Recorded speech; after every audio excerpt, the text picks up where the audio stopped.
एक minute sir, एक minute.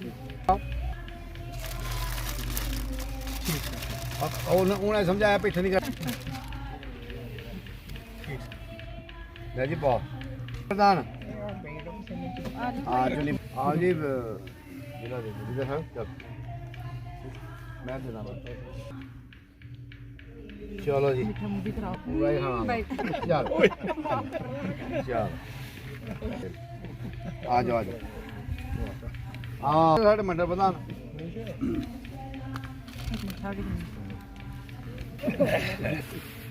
सारे इधर ही खड़ा होते रहे चलना चलो आओ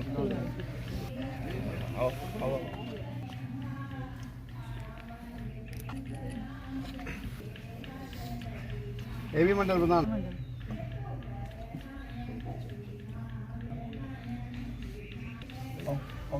इन्हीं की सीधे फोटो हाँ मैं करना हाँ सर एक ये बनाना जरूरी नारे लगाओ नारे। जिंदाबाद जिंदाबाद एमएलए राजीव सिसोदिया जिंदाबाद भारतीय जनता पार्टी जिंदाबाद। हमारी कथनी और करनी में अंतर नहीं है। भारतीय जनता पार्टी का आदरणीय नरेंद्र भाई मोदी जी का एक सपना है कि चाहे पंचायती राज हो, चाहे एमएलएज हों, एमपीज हों, लोकल बॉडीज, पीआरआईज,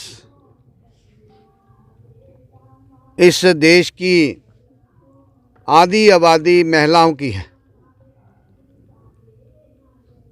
और मातृ शक्ति हमारे धर्म के अनुसार पूजनीय है, सम्माननीय है।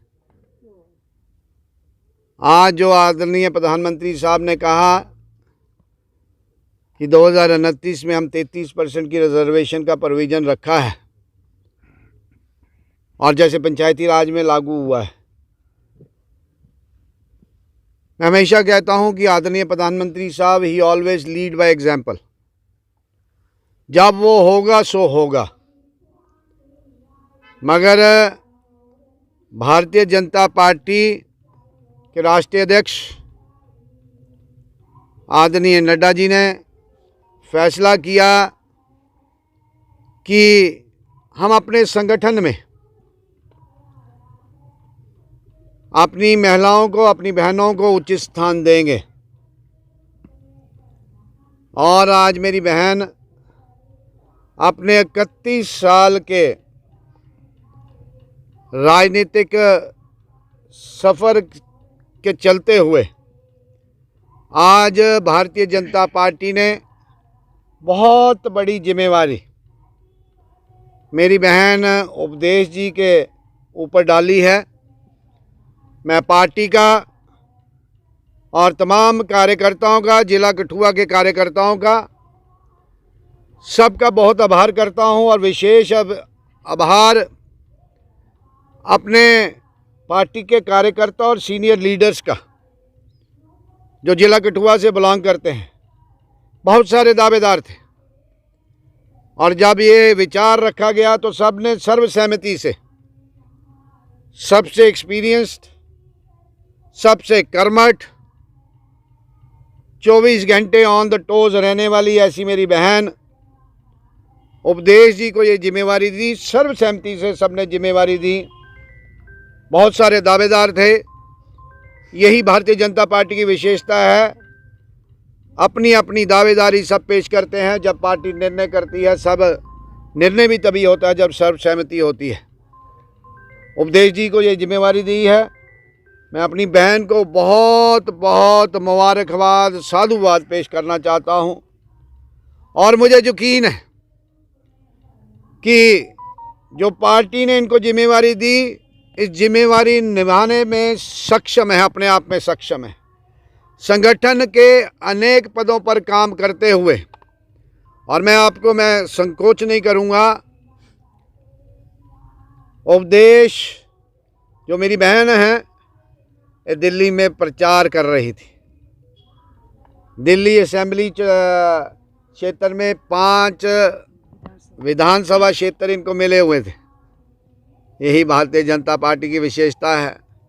फ़ोन गया और फॉर्म भरा गया, क्योंकि पार्टी हमेशा अननोटिस नहीं करती।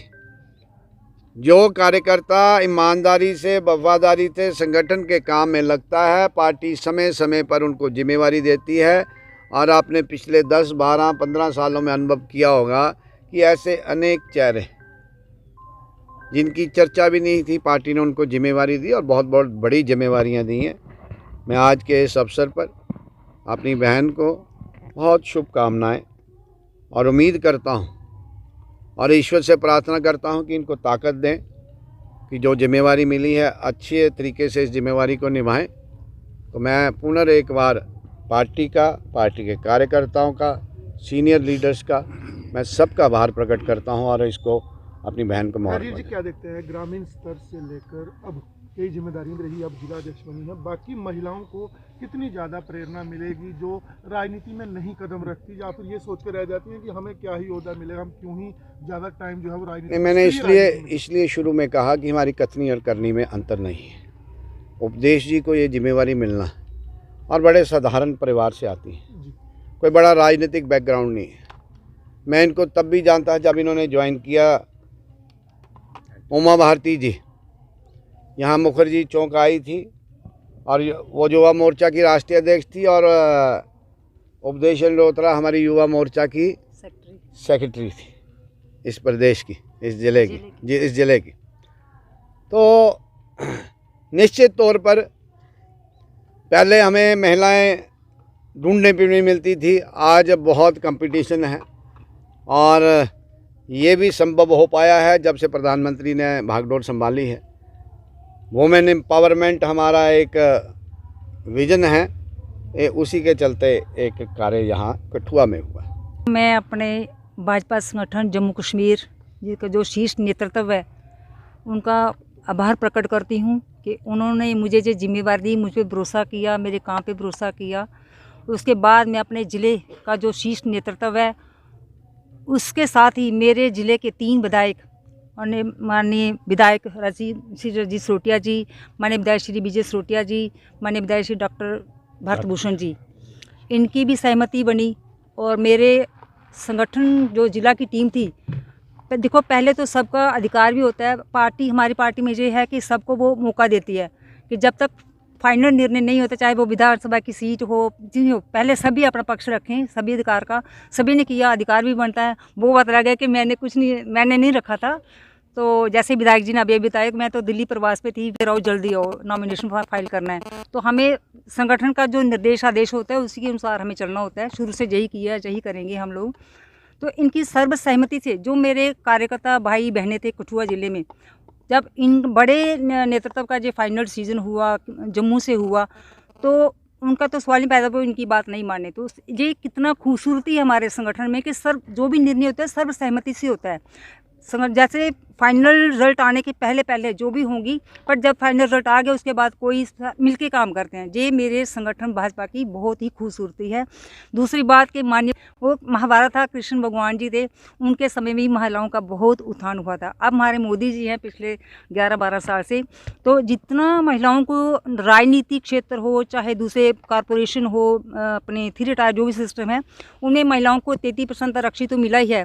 पर अभी उन्होंने पिछले 22 सितंबर 2022 में जो सितंबर महीने महिला आरक्षण बिल पास किया था विधानसभा में और राज्यसभा में और पार्लियामेंट क्षेत्र में। तो उसके साथ साथ ही वो तो चलो बाद में इम्प्लीमेंट हुआ, उसके पहले से ही हमारे जो राष्ट्रीय अध्यक्ष हैं माननीय JP नड्डा जी, उनके संगठनात्मक तरीके देखो कि उन्होंने संगठन जो अभी नई टीमें बनी है, चाहे वो मंडल स्तर है, चाहे वो जिला स्तर है, चाहे वो प्रदेश स्तर होगी, चाहे वो राष्ट्रीय स्तर भी, उसमें भी उन्होंने 33% महिलाओं को स्थान दे रहे हैं। अभी मेरे ज़िले में एक बहन सुमन बालाजी वो मंडल अध्यक्ष बनी है। पहली उदाहरण है कि मेरे ज़िले में मंडल अध्यक्ष एक बहन बनी है। तो ये भी पहला उदाहरण है कि हमारे ज़िले में एक महिला को उन्होंने ये अवसर प्रदान किया है।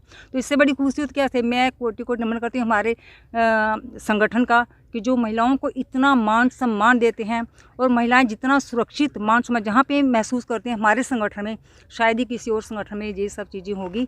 तो मुझे कल से 10-12 फ़ोन बहनों के जम्मू से भी, कठुआ से ऐसे आए कि दीदी जैसे आपका नाम अनाउंस हुआ, हमें बड़ा उत्साह हो गया कि अब जो हमारा संगठन है जो इग्नोर नहीं करता, अब हमारा फ्यूचर जो है वो सेफ हो गया है। तो उन्हें और शक्ति आ गई और हिम्मत आ गई, तो और अच्छी ऊर्जा से वो काम करेंगे, ऐसा मेरा मानना है। उनका भी यही करना था। तो संगठन का बहुत बहुत आभार प्रकट करती हूँ। अपने तीनों विधायक का एक बार पुनः आभार प्रकट करती हूँ। अपने कठुआ ज़िले के में जितने भी कार्यकर्ता थे, मैं तो केंद्रीय महिला मोर्चा में थी, जितने भी टीम के भाई बहन थे, मैं उनका भी आभार प्रकट की जिन्होंने सर्वसहमति से ये निर्णय लिया। तो मैं अपने संगठन को ये आश्वासन देती हूँ कि जैसे मैं पूरी निष्ठा से पहले इतने सालों से काम कर, मेरे विधायक जी ने पहले पूरा मेरा परिचय करवाई दी है। मेरे जिनके क्षेत्र में मेरी शुरुआत हुई थी, ठाकुर रणजीत सिंह जी, वो भी सौभाग्य से मेरे साथ ही आज। तो मैं उससे 10 गुना ज़्यादा निष्ठा से काम करूँ, क्योंकि ये जिम्मेवारी महिला मोर्चा से ज़्यादा बड़ी होती है, जिले की होती है। उससे ज़्यादा निष्ठा से काम, ज़्यादा मेहनत से काम करूँ, ये मैं ऐसा आश्वासन देती हूँ अपने जिले को। कितने साल हो गए आपको भारतीय जनता पार्टी के साथ जुड़े हुए? मेरे विधायक जी ने बोला 31 ईयर्स हो गए। 91 में हमारी कितनी खुशी हुई है कि 31 साल के बाद, जैसे विधायक जी ने बताया कि आज आपको एक जिला अध्यक्ष के साथ नवाजा गया है। देखो मीडिया में मैं सबसे बोलती हूँ, खुशी की हम कार्य करते हैं ना, हमें दायित्व मिलता है। हमें पोस्ट का वो नहीं होता कि पोस्ट के जो मुझे बोलते कि वॉचमैन खड़े होना, देखिए पानी में खुशी खुशी वहाँ पे खड़ी रहती। मुझे अगर बोलते संगठन के अपने सेक्शन में वहाँ पे बैठती। हम कार्य करते हैं ना, हमें काम चाहिए अपने संगठन के लिए। तो वो जिम्मेवारी दी, तो उनका बड़प्पन है संगठन का, उन्होंने मेरे काम को पहचाना, तो इसके लिए मैं उनका आभार प्रकट करती हूँ। तो